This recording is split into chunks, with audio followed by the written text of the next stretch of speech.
Magkano ibibigay? At kanino ibibigay? Sino mag-a-account nun? Sino nagsabi nun na kung mangongolekta kayo sa DOJ? Di ba abuse of discretion yun, Mr. Padulyon? No, it is not, sir. What is it? It is not abuse of discretion. What The is parties, if I may be allowed to answer, Yes, sir. what is it? Yes, sir. If the parties both agree to the terms and conditions contained in the memorandum of But you agreement, cannot there is no impose an abuse. agreement. If you cannot impose an agreement which is not required by the law, especially if you will put restitution there, how can you do that? What did they tell you, Mr. Diskaya?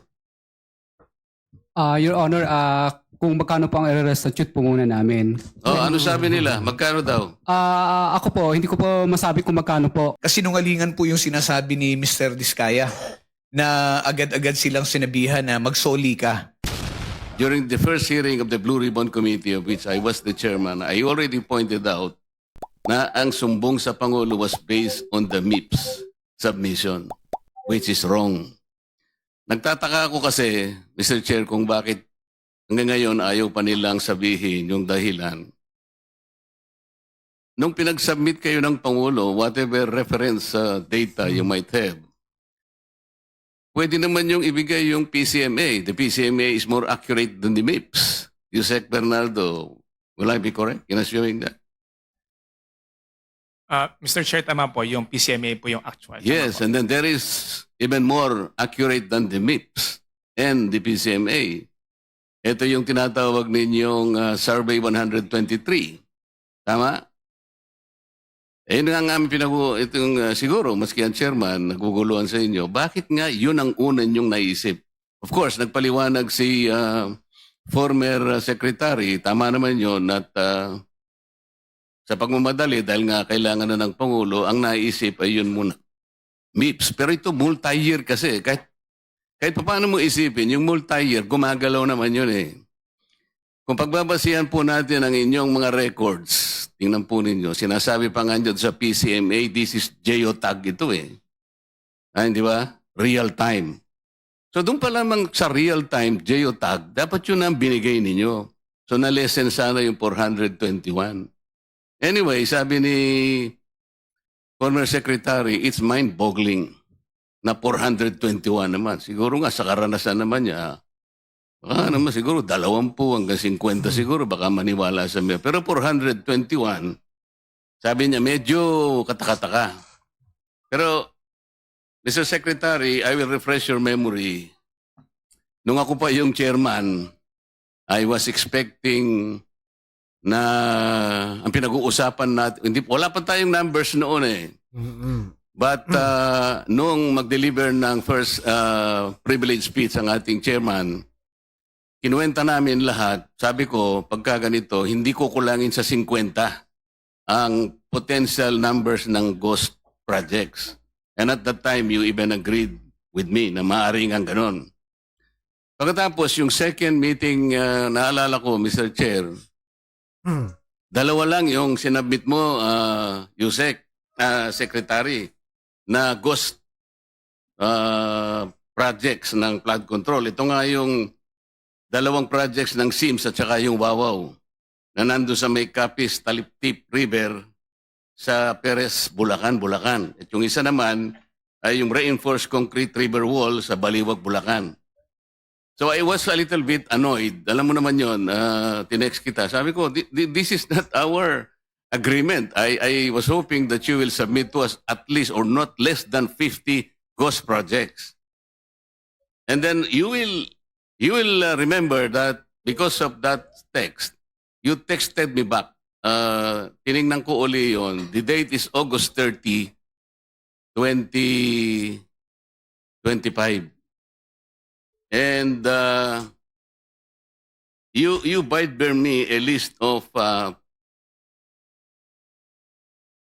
temporary, ang subject ng text mo, Secretary, Summary of Flood Control Inspection by Implementing Offices. This is August 30, 2025. The total projects na covered by that summary, 2,000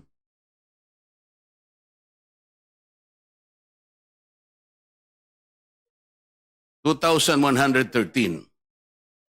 At dito sa report mo, Secretary, merong without structure, meaning ghost, 15. So if out of 2,113 investigated projects, meron kayong nakitang 15 without structure, meaning ghost, 30,000 mahigit lahat ang projects ng flood control, then we can compute by ratio and proportion 2,113 over 15 multiplied by 30,000 by X. Ano man ito? So lilitaw dito, Secretary, the potential ghost projects out of the universe of 30,000 projects, pwedeng maging 213 ang costs. Hindi 421. Yung 200, dito sa kwenta natin, it's possible. Is my logic valid? Yusek Bisner? Yes, Your Honor. Akala ko kukontra ka eh. Yun nga eh. Bakit hanggang ngayon sinusundan nyo yung MIPS? Hindi kayo kagad kumurba kagad eh. Nakita nyo, merong PCMA, merong Survey 123, but pinilit pa ninyong gaygayin lahat using the MIPS. Alam na ninyo, from the beginning, I told you it was wrong already. Bakit ngayon, pinipilit nyo pa, ngayon pa lang kayo kukurba? Sabi nga ni Senator Montevero, sabi ulitin nyo naman lahat ito. Ang public na naman, magtatagal na naman tayo. Bakit hindi nyo kagad ikinurba yung pagsusuri ninyo? Your Honor, nung nagpakuha po tayo ng coordinates for the inspection ng AFP-PNP, dated September 9, 2025, pinakuha na po natin yung coordinates from both MIPS and PCMA. And ito yung ibinigay natin sa AFP-PNP. Ang ano lang po doon is hindi lahat po ng projects ay merong both MIPS and PCMA infratrack coordinates. Pero as much as possible po, kung ano po yung available ay ibinigay po natin. Di po ganoon, Yusek. Kasi nga, sabi ko nga kay Yusek Bernabe kanina, yung MIPS kasi, very preliminary yon. Pag NEP lang, para lang magkaroon kayo ng NEP. Tsaka, address pa lang yun eh. Lilitaw, gagalaw na yan pag PCMA na yan. Hanggang sa mapino na ninyo, lilitaw na sa Survey 100, lilitaw na medyo okay na yung coordinates nyo. Kaya lang, MIPS palagi ang ginagamit mo, kaya tingnan mo, yung coordinates mo ang baba lang, 2 kilometers. I will give you at least 14 samples of wrong coordinates. All over. Ako, nakakuha ko nung ako, Hindi 2 kilometers ang variance. Alam mo yung variance na nakuha namin is from 67 kilometers to 400 kilometers. Kasi ang ginagamit mo is MIPS. That is why at the very beginning, I was telling the DPWH, it is wrong to start from the MIPS. Mamamislead lahat ng mga tao. So, yun ang naging problema natin. I am happy that the chairman already encouraged the DOJ na kunin nyo na yung nakadetain sa Senate. Marami pa raw kaming nakadetain dito para lumugluwag yung aming detention area. Yung ba yung tawag natin, boss? Senate Airbnb ata ang tawag natin doon. O para lumuwag-luwag naman yun, sabi ng DOJ, opo, kukunin namin. Talaga, kukunin nyo? Yes, Mr. Chair. Thank you. Sabi pa nga ng chairman natin, narinig ko kanina, Mr. Diskaya, kayo lahat na makipag-usap na kayo, baka sakaling mag-qualify kayo sa Witness Protection Program. Tama naman yun. Ang problema, Prosecutor Padulyon, ini-insist mo kasi yung restitution kaya tayo nagkakaroon ng problema. Will you still insist on that? Sir, we never mentioned that restitution is a condition. Paulit-ulit po namin sinasabi yon, Mr. Chair, na hindi po siya kondisyon para ang isang tao ay matanggap o makonsidera bilang isang witness under the Witness Protection Tapos na Program. tayo dyan. Tapos na tayo dyan. Ang Kaya naging nga po, problema- sinasagot ko po kayo na hindi ko po namin sinasabi. Wala po kami sinasabi na restitution is a condition. So I'm not insisting on it, sir. Hindi mo sinasabi ngayon, but when you were talking about a memorandum, yun ang sinasabi mo, there, pwede naming ilagay yung restitution because it is a matter of good public policy. Ano namang klaseng, kaya nga nahihirapan sila eh. Yung Diskaya, to my mind, were the first to apply under the Witness Protection Program. Ang problema, ang sabi ng then Secretary of Justice, now Ombudsman, ay hindi naman basta-basta ganun. Kinakailangan isaulin ninyo yung ininakaw niyo. Ang problema po doon, kung wala namang wala namang korte pa pong nagsasabi kung talagang sila ay nagnakaw o nakapagnakaw, sino pong magkukwenta nun? Tapos ano yung in-explain ninyo under a certain paragraph of the law, merong memorandum na kung saan magkukomply sila doon. Doon yung pinipilit yung restitution. And I think some of the potential witnesses that can be processed under that program, nagsipagbigay na ng kung ano-ano eh. Is that the truth? Only those who have been admitted into the program actually returned or made the restitution, sir. Why did they do that? They did that because it was their own initiative or you required them to do that? It was an agreement between the Department of Justice through the Secretary of Justice, sir, and the witness applicant po. That is the problem. The agreement is based not on the provision of the WPP. Sabi ko nga, kung sinasabi ng WPP, it cannot be a condition. Kahit nasa memorandum, huwag mo ipipilit. Hindi po pwede yun eh. Kaya sinabi ko sa iyo earlier, and I think I should tell it again to you, sabi nating mga abogado, the spring cannot rise higher than its source. The law itself is the source. Ang spring, yung memorandum mo. Pinipilit mong ilagay sa memorandum yung restitution eh. O kaya merong ako nababalitaan, parang meron ng gustong umatras. Magkano ibibigay? At kanino ibibigay? Sino mag-a-account nun? Sino nagsabi nun na kung mangongolekta kayo sa DOJ? Di ba abuse of discretion yun, Mr. Padulyon? No, it is not, sir. What is it? It is not abuse of discretion. What The is parties, if I may be allowed to answer, Yes, sir. what is it? Yes, sir.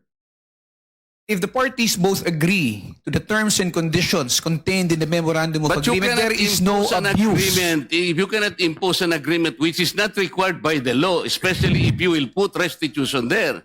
How can you do that? Mr. Chairman, sir, yung restitution po, yung memorandum of agreement is a product of an agreement between both the Secretary of Justice representing the DOJ and the WPP and the witness applicant. Wala pong abuse doon kung pareho po sila nagkasundo. Paulit-ulit na po namin sinasabi na ito tayo, naghahanap tayo, naghahabol tayo doon sa mga taong nangurakot, tapos itong mga tao na umamin at handang magsoli, ayaw nating tanggapin yung kanilang sinusoli. Ano ho ang nakikitang mali doon?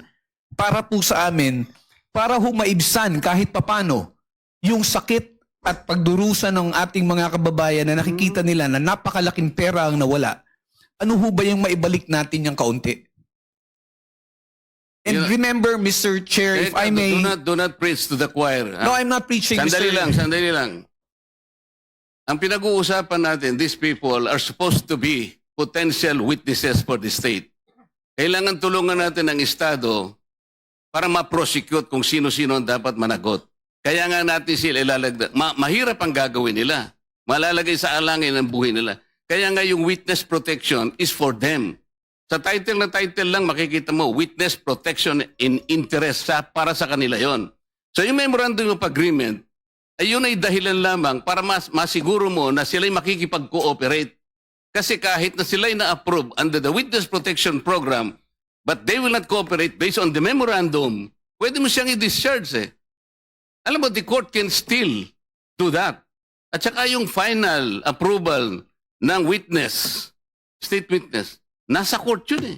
Huwag mong kukunin yun eh. Kaso, isinasama ninyo yung restitution. That is the problem. And I will object to that. Palaging mali yun eh. E paano yung kay Diskaya? Pinipilit ninyo na mag-restitute. Sabi niya, ewan ko kung pinag-usapan ninyo. What did they tell you, Mr. Diskaya? Your Honor, kung magkano po ang i-restitute po muna namin. Oh, ano sabi nila? Magkano daw? Ako po, hindi ko po masabi kung magkano po. Kasi para sa akin po, parang kami po ang nanakawan. Parang ibig sabihin, parang modern day na pagnanakaw. Yung ibig sabihin, yung nakaw ba? Siya pa ang magbibigay ng pera dun sa ninakawan niya. Parang ganun po. Sabi niya kanina, it's a disagreement between the applicant and the DOJ. Did you agree that you restitute any money to the DOJ? Wala po pang maibibigay po. At saka... Yun na nga, because wala kang maibigay, hindi kanya ipoprocess under the Witness Protection Program. Is that not correct? hindi ko po alam, Your Honor, kung... Mr. Chair, paano to?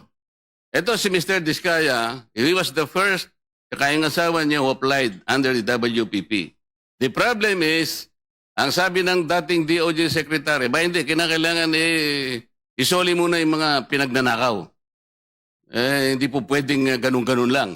So, paano ngayon siya mapuprocess if that was dangled? Paano siya mapuprocess to begin with? May I be allowed to respond now, Mr. Chair? PG. Thank you, sir. Sir, Mr. Chair, una, sabihin ko lamang po na kasinungalingan po yung sinasabi ni Mr. Diskaya na agad-agad silang sinabihan na magsoli ka. Ang pinag-uusapan po dito, bago man lang makapagsabi ng ganon, kailangan munang makita kung ano ang gusto at kayang sabihin at patunayan ni Mr. Diskaya at ni Mrs. Diskaya doon sa kanilang salaysay. Prosec Pero General, hindi po sila nakikipag-ugnayan sa department, kaya hindi po sila mabigyan ng kaukulang proteksyon at hindi po ma-process yung kanilang application. So yung sinasabi po ni Mr. Diskaya, from the hearing of November 14 in the Senate Blue Ribbon Committee, there was never a chance or an opportunity that Mr. Diskaya and or counsel even approach the department despite the proddings of the chairman. Mr. Ano ba yung title mo? Mr. Prosecutor, Mr. PG na lang. Mr. PG, nung ako yung chairman pa dito, sila yung unang nag-apply. So, dahil kailangan nila ng protection, it was incumbent upon the chairman na sumulat sa Senate President to endorse yung kanilang application. That was vision of law kasi. But even before they can do that, actually kasi nung sinasabi ko yon nung hearing, di ko naman alam mapapalitan na pala kami. Alam mo na yon, di ba? Yung araw din na yon, nag-press con na si Secretary of Justice. Narinig ko eh. Sabi niya, hindi po pwedeng ganon. I cannot apply. Hindi pwedeng basta-basta ganon na lang. And then the new Senate President based his judgment of not entertaining that application on the articulation of the Department of Justice.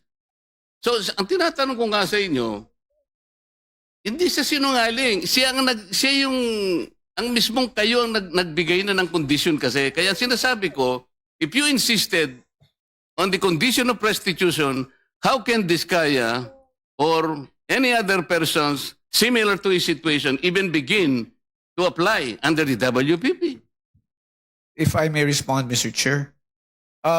If I may refresh the memory of the good senator, during the last hearing of November 14, 2025, that matter that you raised about the statement made by the former Secretary of Justice was already put on the side when you asked that question. And we already informed the chairman that if they wish to file their application, if they wish to be processed, they go to the Department of Justice. Binanggit po yan, nasa transcripts po yan na sinasabi niya, sige, wala mo ng pag-uusapang restitution. But did they ever come to the department to coordinate with us? No, they did not. And let me just put it on record, sir, na hindi po ito question na kung sino ang nauna na nagsalita. Hindi po ito question kung sino yung naunang nagbanggit ng napakaraming pangalan kung hindi rin naman nila kayang suportahan ng ebidensya at wala rin namang silang mabibigay na magpuprove o magpapatunay doon sa kanilang mga sinasabi. Yan po ang kailangan naming suriin. I am sorry, Mr. Chair, he did not refresh my memory. Pinupulyot mo yung memory ko eh. Hindi siya nagpunta rito na sabihin niya na, okay, pumunta ka sa DOJ, Huwag na muna nating pag-usapan ng restitution. Walang ganon. Nagpunta nga siya rito dito si DOJ Secretary din eh. O sabi ko, Boying, okay na ba yun? Papupunta. O di wala nang ano ha? Wala nang restitution na. Basta papuntayin mo sila mag-asawa doon. Hindi ba nagpunta ka, Mr. Diskaya? Yung kinabukasan nung magkita kayo rito? Mr. Diskaya, you may respond, but unfortunately, your time is up. Your Honor, nung ano po, Your Honor, hindi po kami... yes po, Your Honor. Yeah, Sige. proceed. Kasi tapos na yung time ni Go. Senator Marcoleta. Yes po, Your Honor. Opo. Hindi nga, paliwanag mo. Bali po, Your Honor, kasi po, di pa po nagsalita po yung misis ko na Hindi nga, ganito. Wala na akong time eh. Pinapunta ka niya ron. Kasi nandito nag-usap kayo eh. O, kayong dalawang mag-asawa, punta kayo ron ng alas 9. Pumunta kayo. Sinabi ba niya wala ng restitution? Nung una po, wala pong sinabing may restitution, pero nung sumunod po, yung panghuli po naming usapan po is may restitution, magkano daw po ang i-restitute namin. Tapos kakasuhan din po daw kami at hindi didiinan. Pero gusto ko po, Your Honor, na hindi na po muna magsalita ng dire-diretso kasi po yung huli po yung misis ko na nagsalita siya na hindi daw po kami kasama sa WPP. Yung natatandaan ko po yung huling hearing po dito ay nakulong po yung misis ko sa Davao. Samantalang meron naman po nag-exist na project. Kaya natatakot po ako, Your Honor, na baka pag nagsalita na rin po ako, baka po sa susunod po ako naman po ang makulong. Kaya hindi na po ako magsasalita. Salamat po, Mr. Chair. Thank you. Mr. Chair, point of order before the next. Yes, hearing. Senator Risa. Salamat, Go Mr. next. Chair. Pwede po bang malaman kung tulad ng iniutos ng chair nung nakaraang hearing, nag-submit na po sina Mr. and Ms. Diskaya nung buong listahan nila, ledger, ng mga proyekto nila kasama ang mga joint venture projects para sa mga taong 2016 hanggang 2022? Your Honor, nung nakalabas po ako, Your Honor, nung nakaraan po, ay hindi po kami pinapasok halos ng mga taga City Hall. Kasi po yung mga taga City Hall po, pinasarado po nila yung office namin. Kasi po, nirevoke po nila yung business permit po namin dahil sa kakulangan po ng occupancy permit. So, nakiusap po kami sa City Hall na sana po papasukin po yung mga taga Senate Sergeant at Arms at ayaw po nilang papasukin. At ngayon po, wala na po kaming empleyado. Lahat po sila ay iniwan na po kami o yung iba po ay separated na po kasi sarado na po yung kumpanya namin. Ganun din po yung mga nangungumpahan sa office po namin na building na pinuupahan ay wala na rin po sila doon. Kanya-kanya na po sila ng sara. Mr. Chair, diretso lang po yung tanong ko pero hindi diretso yung sagot. Parang kanina, lahat po tayo physically naghitla dun sa sinabi ni Mr. Diskaya na parang sila pa yung nanakawan. I would like to request the good chair to please reiterate yung utos ng komite kina Mr. Diskaya. I-submit yung ledger na sinabi ni Ms. Diskaya noon, meron sila ng mga proyekto pati joint venture projects mula 2016 hanggang 2022. Huwag po nilang sisisihin ang City Hall. Hindi po yan kasalanan ng City Hall dahil subject yan ng utos ng Blue Ribbon Committee. Mr. Chair. Sabi rin po ng ating secretariat sa komite, nag-follow up po sila kina Mr. Diskaya last week. Pero hanggang ngayon po, 3:44 na po ng hapon. Almost 3 hours mula nung nagsimula tayo, hindi pa rin sila sumusunod sa utos ng Blue Ribbon, Mr. Chair. Your Honor, makikiusap po sana ako na baka para mas kumpleto po yung project list po na makuha ninyo, baka po pwedeng isabpina na lang po ang DPWS kasi may copy naman po sila kasi wala na po kami talagang mga empleyado na mag-aasikaso. Ako po nakakulong sa Senate po, yung misis ko naman nakakulong sa Davao. So wala po kami mautusan, Your Honor. Mr. Chair, I will submit to the wisdom of the chair kung ano po yung pinakamabisang paraan. Ang hinahanap ko lang pong outcome ay mabigay ng mga ni na Mr. at Ms. Diskaya yung ledger nila na sinabi ni Ms. Diskaya mayroon sila nung mga joint venture and other projects nila mula 2016 hanggang 2022. Ewan ko ba, Mr. Chair, binabato pa nila sa DPW. Alam mo itong ganong klaseng senator tong si Hontiveros. Ang pinag-uusapan na mga problema ngayon na proyekto ay yung 2023 hanggang 2025. Tapos siya naman, ang pinagpipilitan niya yung panahon ni Duterte pa rin. Ganyan ba yung klase ng tao na gusto niyo maging pangulo? Na hindi makamove on dun sa Nandun na nga yung tao nakakulong na tapos pilit mo pang hinahanapan ng kung ano ba yung pilit mong hinahanap. Sa halip na unahin mo yung mga matukoy kung sino yung mastermind sa mga problema na talaga namang ngayon garapalan ng nangyayari. Ang gusto mo pang alamin ay yung nakaraan. Di tapusin mo muna kung ano yung problema ngayon. Di kung mapatunayan na mahuli na yung mga gumawa ng kalokohan ngayon 2023 hanggang 2025, di saka mo habulin yung 2016 hanggang 2022. Kasan tama talaga nito eh. yung responsibilidad sumunod sa utos ng Blue Ribbon, Mr. Chair. Thank you, Senator Risa. We'll try to resolve that issue.